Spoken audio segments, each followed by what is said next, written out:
जिस प्रकार से एयरपोर्ट पर स्क्रीन पर नज़र आता है कि कौन सा जहाज़ कब आ रहा है, उसी प्रकार से ये बस स्टैंडों पर भी स्क्रीनें लगाई जाएंगी। कोई अगर ड्राइवर गलत रूट से लेके जाएगा तो उसकी भी वार्निंग हमारे सिस्टम में आ जाएगी कि ऐप भी बनेगी। ऐप में भी आदमी देख सकता है कि मैंने दिल्ली जाना है और इस जगह पर मैं खड़ा हूँ, इस अड्डे पर बस कितने बजे आएगी। और लेकिन हम पर उसका प्रभाव पड़ रहा है।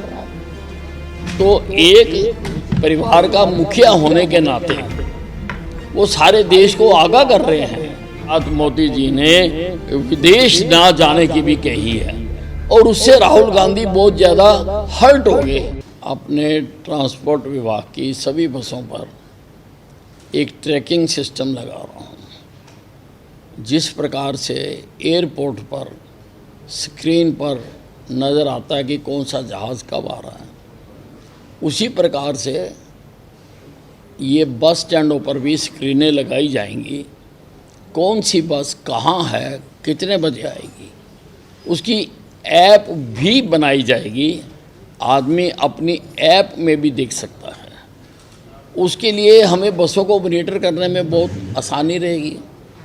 कोई अगर ड्राइवर गलत रूट से लेके जाएगा तो उसकी भी वार्निंग हमारे सिस्टम में आ जाएगी।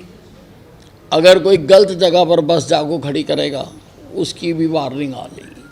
अगर कोई गलत जगह से सवारियां बढ़ता है उसकी भी वार्निंग हमारे सिस्टम में आ जाएगी।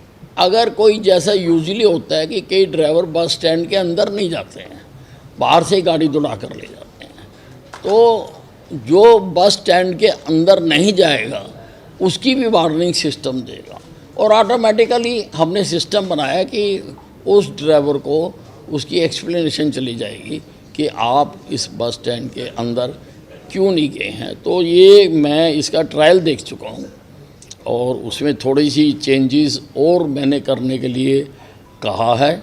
और जल्दी ही हम एज ए पायलट प्रोजेक्ट पहले किसी एक ज़िले में लगाएंगे, फिर हम सारे हरियाणा में लगा देंगे। इसकी ऐप भी बनेगी।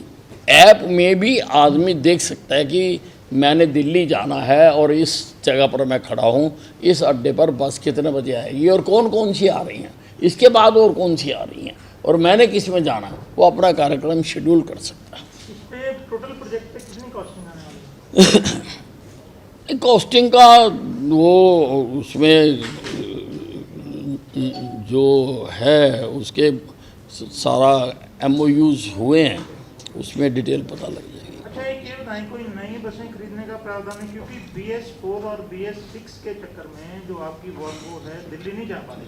कोई नए बसें खरीदने नहीं, 4000 बसें हम और ख़रीद रहे हैं, तो 1000 बसें हम और ख़रीद रहे हैं।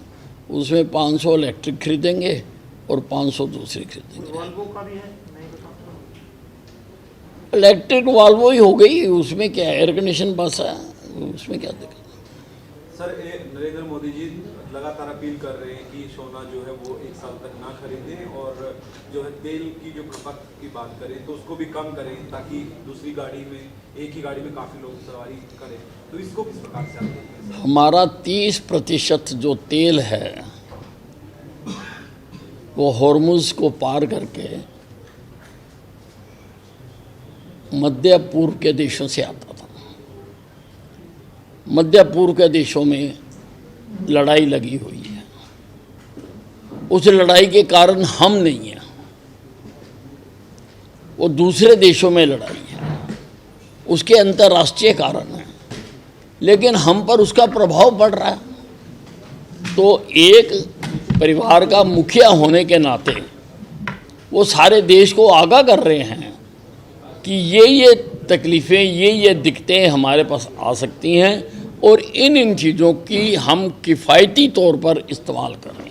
उन्होंने सारा सिस्टम बताया है कि इन चीज़ों को हम कम इस्तेमाल करें, कम तेल इस्तेमाल करें, कम गैस इस्तेमाल करें, कम सोना इस्तेमाल करें, क्योंकि foreign currency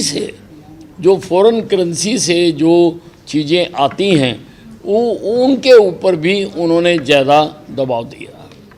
sir Rahul Gandhi इसको नाकामी बता रहे हैं, सोशल मीडिया पे पोस्ट कर रहे हैं, एक्स पे पोस्ट कर रहे हैं कि नहीं, उसका कारण ये है कि इन 7 बातों में एक बात मोदी जी ने विदेश ना जाने की भी कही है, और उससे राहुल गांधी बहुत ज़्यादा हर्ट हो गए हैं, क्योंकि सबसे ज़्यादा विदेश तो वही जाते हैं।